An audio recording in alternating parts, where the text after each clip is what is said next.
Bonjour à vous. La conscience de l'homme est-elle en train de changer? C'est une question qu'on est obligé de se poser.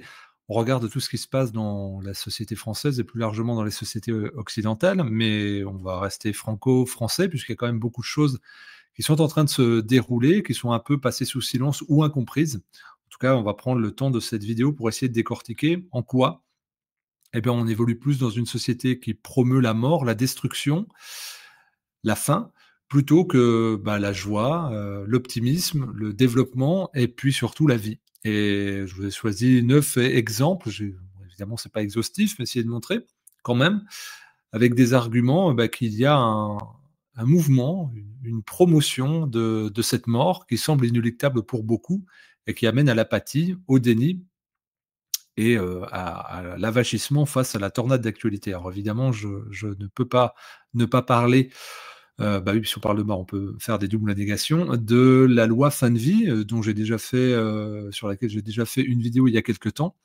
Et donc on va y revenir, dans le premier de ces 9 points parce que c'est la pierre angulaire pour moi, hein. Ça ne concerne pas que les soignants, ça ne concerne pas que les malades. Ça concerne une vision de la société aussi et puis, derrière évidemment à chaque fois qu'on commence à aller vers des dérives éthiques c'est une boîte de Pandore qu'on ouvre, on se rend compte qu'on en a ouvert, pas mal et que petit à petit, on est sans doute en train de, se déshumaniser en tant que société et puis les individus aussi qui sont formés dans cette société, je pense aux enfants, aux ados, ils vont acquérir comme norme le fait, d'être dans une société de la mort. Alors sur cette loi fin de vie, hein, c'est l'euthanasie, suicide assisté, je vous renvoie, hein, sur la vidéo, j'ai fait une vidéo de 12 minutes dessus, bien d'autres en ont fait. C'est important, je pense, que vous écoutez plusieurs voix, plusieurs sensibilités, plusieurs approches, hein. Vous avez des gens qui ont investigué la sphère juridique, d'autres la sphère, intellectuelle, d'autres la sphère philosophique, d'autres la sphère éthique, d'autres la sphère du soin, d'autres la sphère des malades.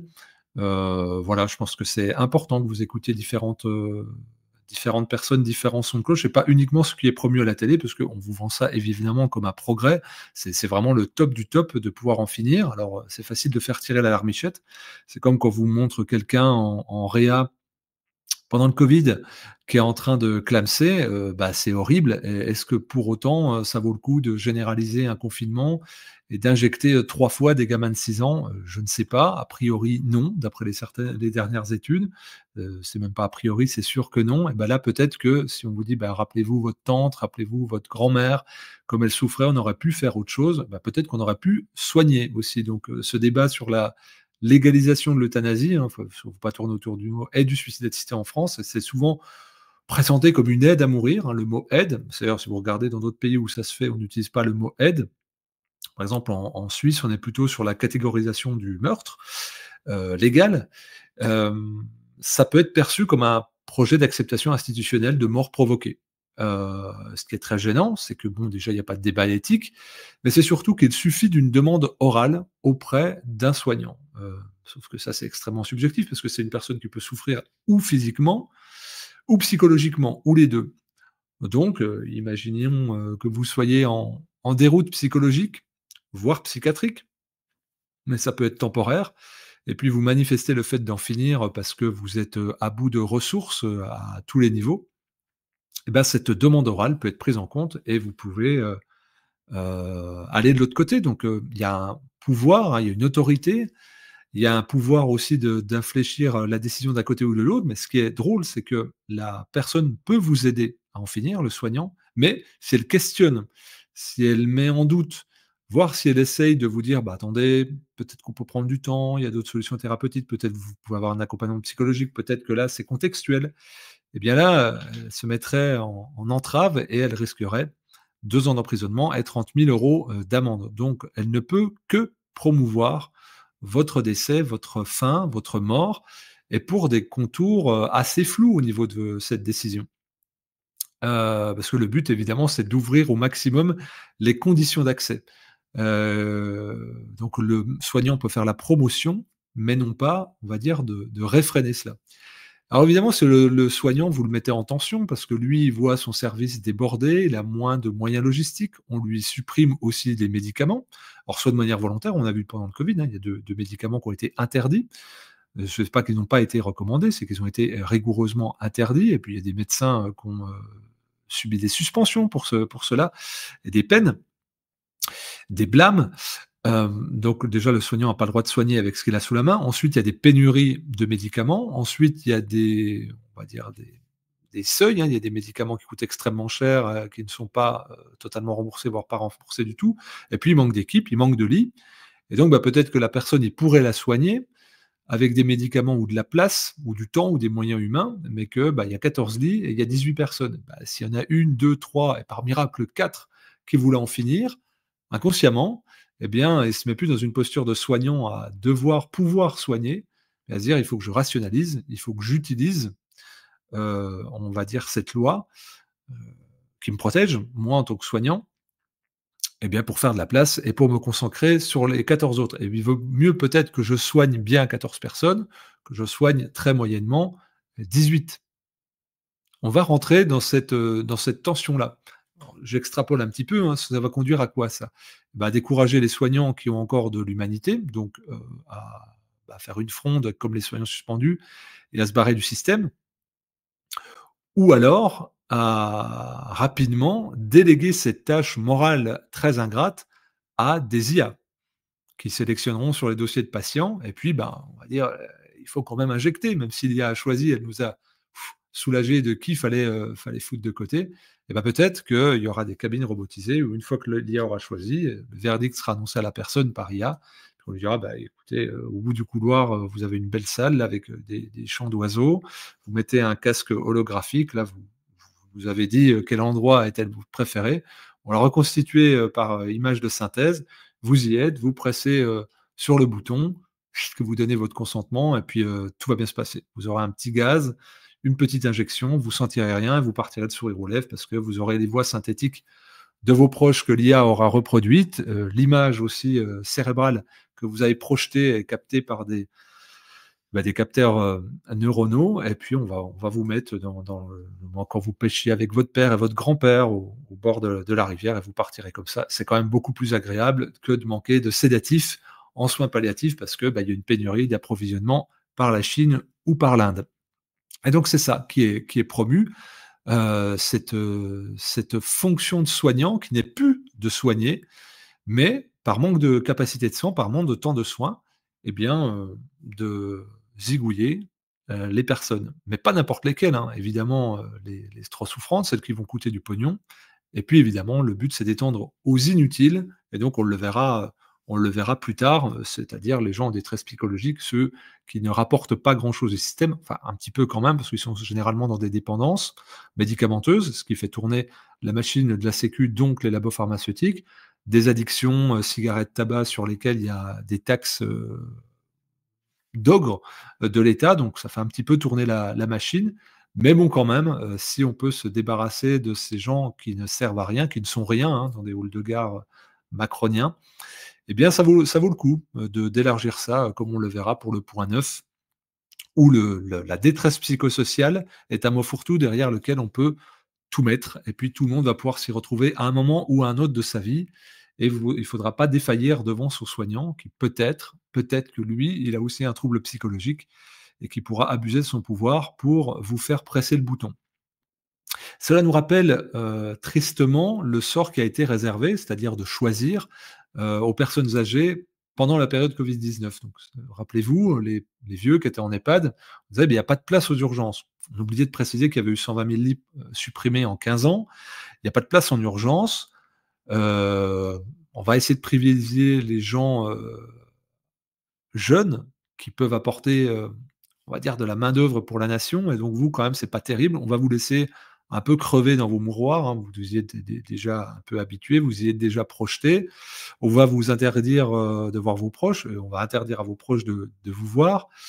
On va interdire aussi de vous réunir, donc une fois que vous êtes bien déprimé, bah, vous laissez mourir et puis surtout, on va demander aux soignants, bah, d'injecter du Rivotril. La loi Rivotril, c'est-à-dire vous créez un choc de détresse respiratoire, puis la personne décède.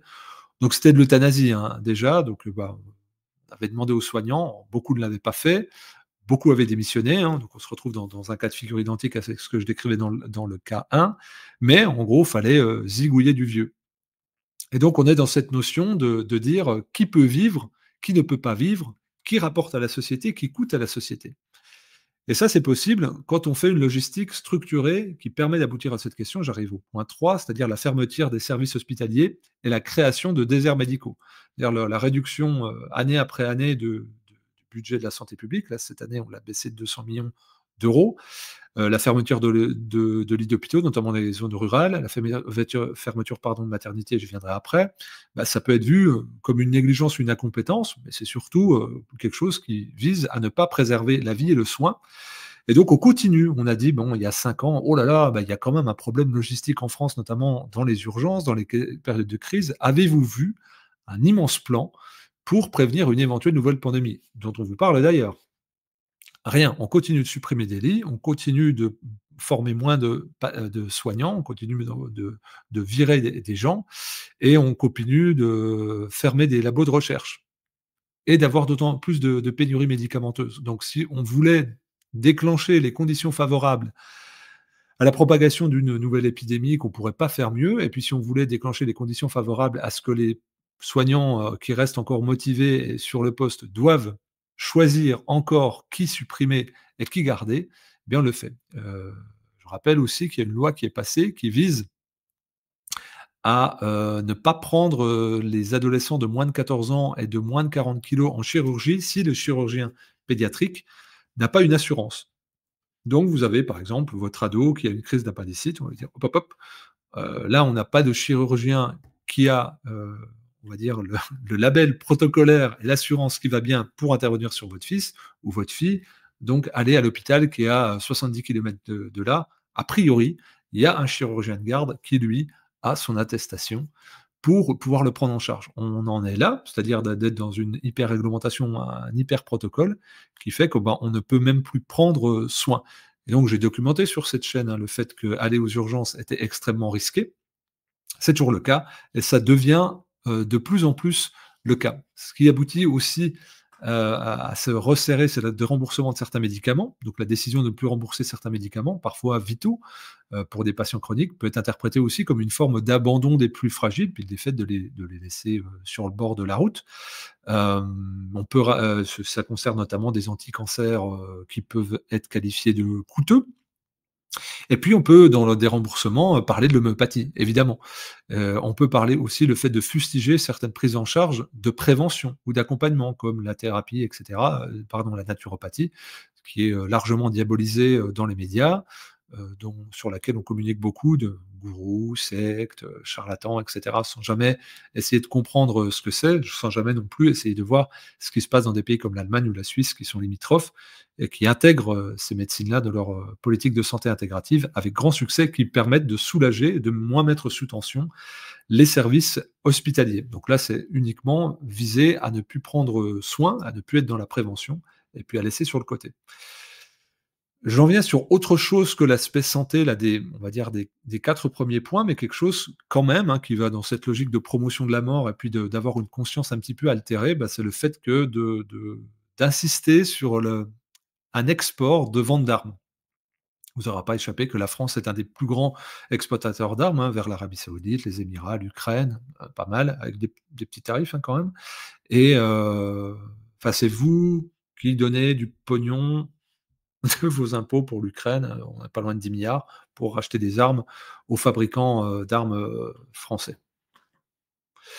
qui ne payent pas d'impôts en France.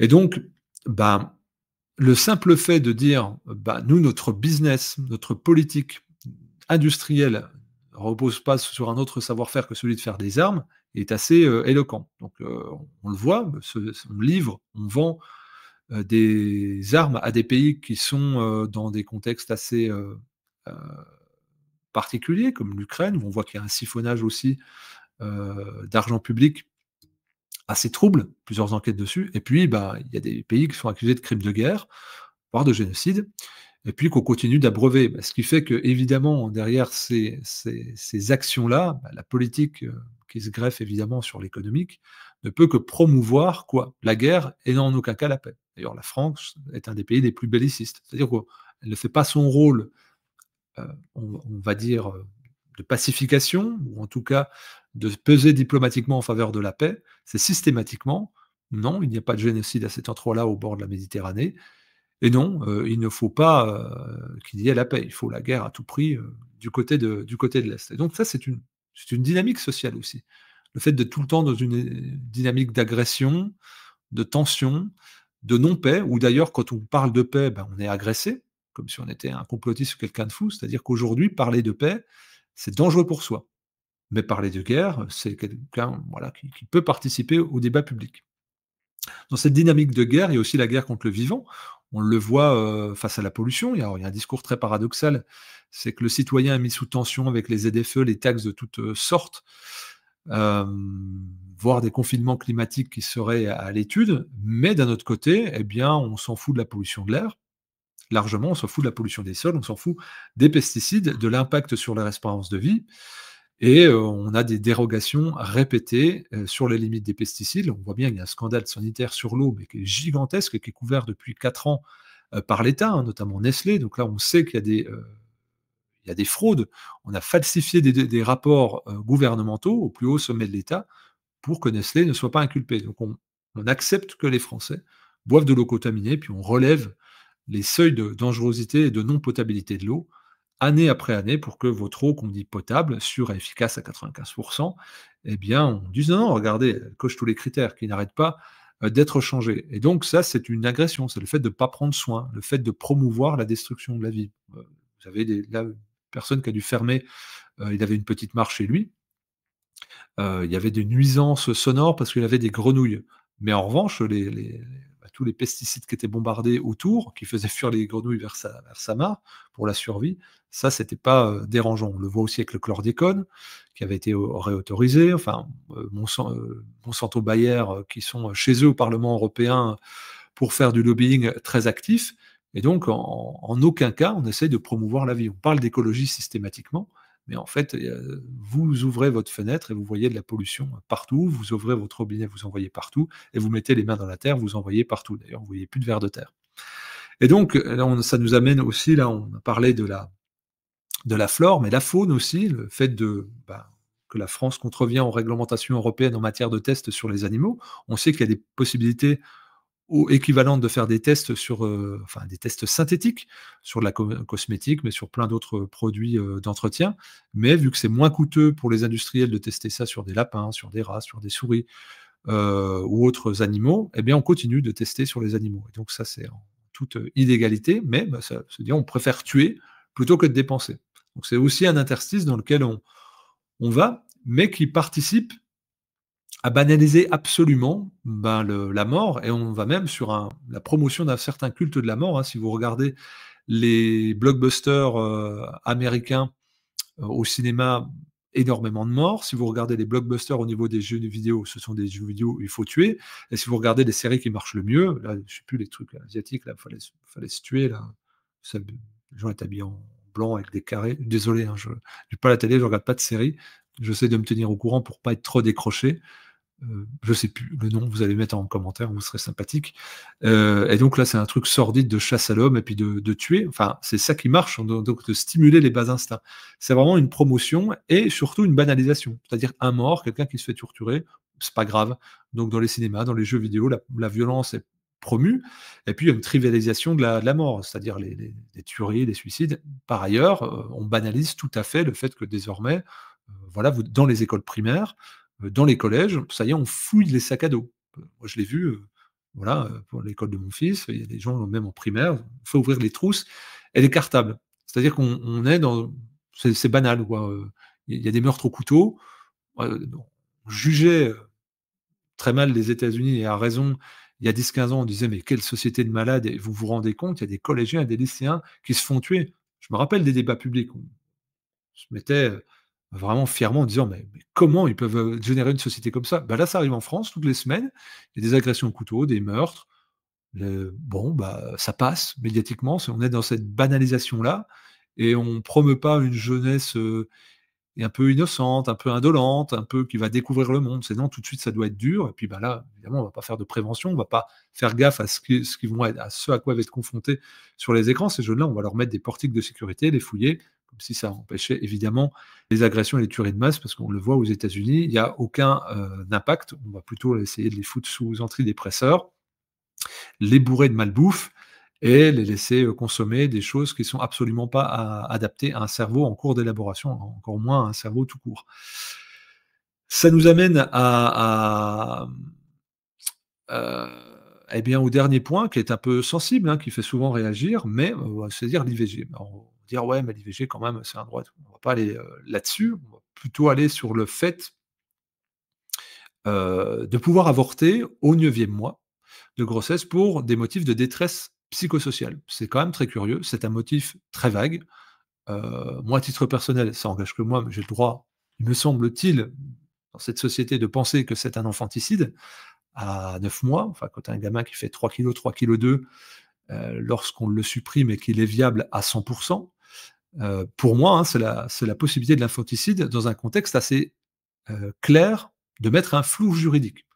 Détresse psychosociale, vous mettez ce que vous voulez. La personne n'a pas de ressources familiales, la personne n'a pas de ressources économiques, la personne n'a pas de ressources psychologiques, on ne sait pas en fait. Détresse psychosociale, ça peut être tout et rien.